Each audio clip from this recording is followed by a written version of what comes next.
Alright, so I'm playing with some of the power equipment that I picked up over the yard sale weekend. The still saw is all set, runs well.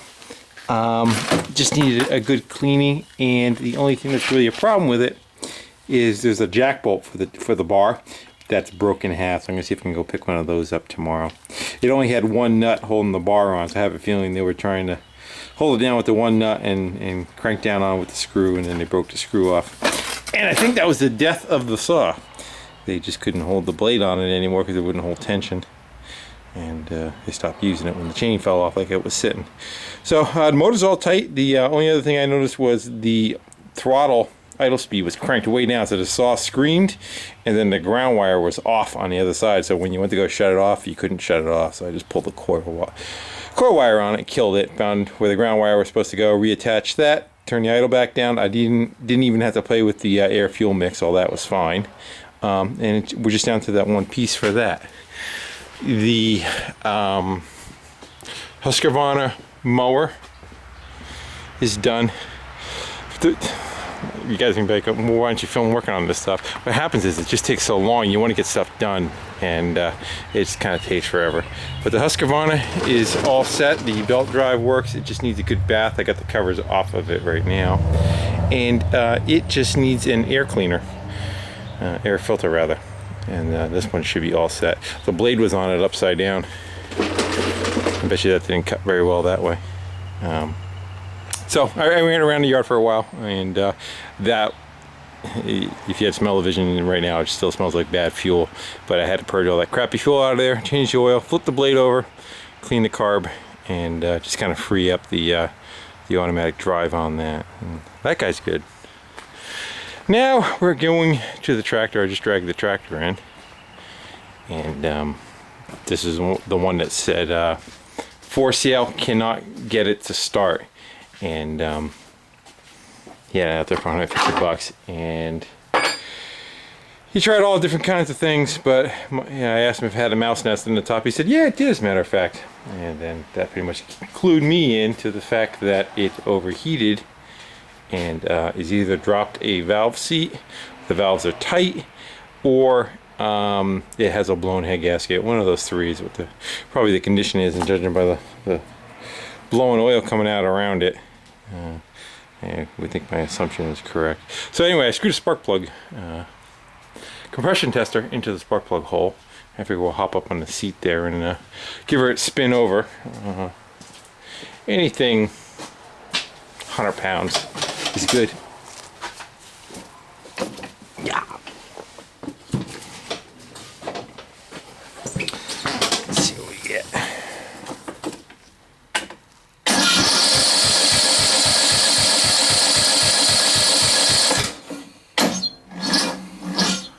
Yeah, 10 pounds ain't gonna do it. So that might be my issue. So I'm gonna go pop the valve cover off, and we'll check the valve clearance first to see if they're tight, and if they are, we'll just adjust the valves and see if it comes back. And if not, we're gonna continue to dig in on this thing and find out what ails it. All right, get that valve cover off, and I would think the problem is kind of obvious. Those are not supposed to be flopping around like that, and that guy's off of the valve over there. So I'm going to take these two rockers off. I'm going to look down the side. I want to see if the valves are at the same height. If one of them is not at the same height, then I know the valve seat let go and is holding the valve open, and then the rocker fell off because of that. So can't tell. Yeah. That one looks like it's sticking further out, the bottom one. All right, well, let's go find out. All right, a little further in. The adjuster on the top was loose. I was able just to take it off with my hands. So that may have been the cause. I'm not sure yet. I'm looking at the tips of the two valves. They kind of look even. It's a little hard to tell. This one looks like it's in further than this one. And that's an obvious issue right there. So bent a push rod. But why did it bend a push rod? I do not know yet. So I think what I'm going to go do now is try shooting air into the cylinder with an air gun, and then see if it pisses out the exhaust or the intake. If it's pouring right through it right now, then we know definitely one of the valves are not seating, and the head's definitely got to come off. So, all right, So I just got an air gun with a rubber tip on it. I'm just going to shove it right in the plug hole, and I would say that's pretty good. And even it spun the cylinder too when it went in there. So it's got compression. That's not a problem. So I think for what I'm going to go and try and do right now, probably just bend that push rod back, reset the valves, and see what we get. I wonder if the overheating just caused the one valve to bind on the guide and cause it to get bent, or the one that on top, when it turned sideways, ran interference into the one on the bottom and caused the bottom one to bend. We're gonna find out if it runs anyway, but anyway, we're just gonna keep going on this and see what happens. And I got the valves kind of sorted back together. The only problem I'm having is I am missing half of the bottom of that keeper. You see that little black piece? It's supposed to be all the way around, kind of. It guides the rocker, and so I just kind of put it back together and just by feel set up the valve lash on them. But we're just trying to do an assessment now. I'm not that concerned about dialing it in. So let's see if we get anything for compression.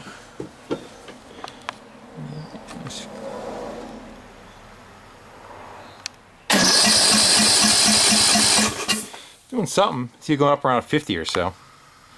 That's a good sign. So I'm going to go pop the spark plug back in it, and probably just dribble a little fuel down the carburetor, and we'll see if it runs and dies. All right, looks like they already have the fuel shut off, so I'm going to just go and we'll give some into there, and we'll see what it does. I don't have the valve cover on it, so it's going to spur oil out the front if it runs for too long.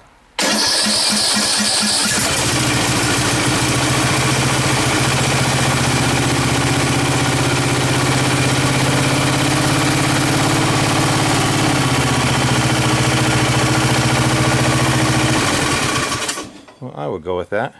So I'm going to go look into getting the front of that. I think I have a junk head on the side. I want to see if it has those little plastic pieces in it that I could steal and fix that guide. Ew. I'm ready to change the oil. That muffler's going to smoke. And the Horde pays off again. There we go. That's the piece we need right there. Not quite sure if I can get that out of there without breaking it. I may just change that whole bottom plate under the rocker there, just to be safe. And here's what the other side of it looks like. So if it did drop a valve, I was all set too, because I still had another cylinder head to plop on it.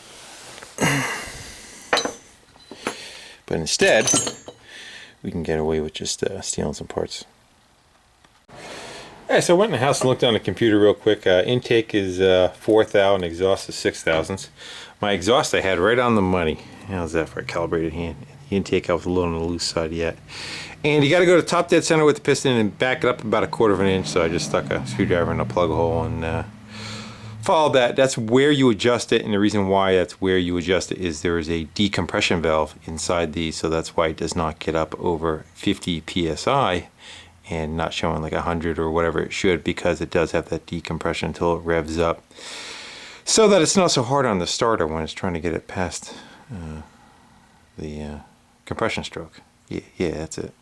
So anyway, they're adjusted. They also recommended taking the aluminum pushrod tube on the intake valve, which is the lower one, and flipping it over, and I had done that too because I saw the wear that was on it, and they said it's the same on both sides. So where it's wearing on that little rub block, eventually it'll wear through and bend the pushrod. Guess, go figure, huh? I got that pretty straight. I think that'll won't be a problem. I just think that this one was loose, came apart, turned sideways, and jammed that one, and then just kind of probably gave it no place to go. Probably got tucked underneath it or something, and when it went to go travel down, it couldn't do it. So anyway, I'm gonna get the valve cover back on there and clean some of this mess up, and see if we can get it running for a little bit longer period of time and see how it does. Choo-choo! Burn off all that oil.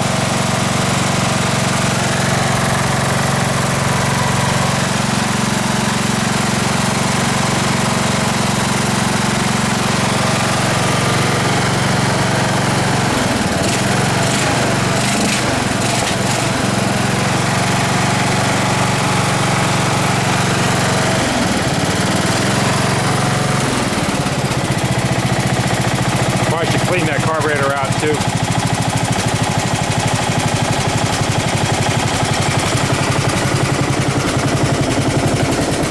Yeah, that wouldn't hurt. Wouldn't hurt to wake the muffler off a little bit better too, no, wouldn't have.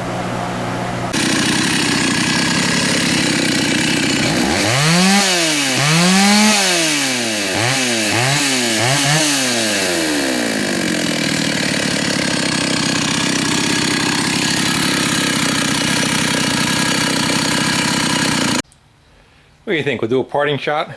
It's all done. Cleaned up.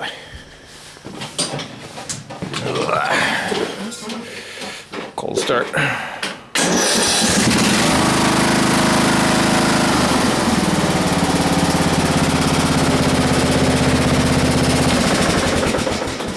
That's it. One and done. Hey guys, thanks for watching. And see what we can go find on this weekend. We got our town-wide yard sale coming.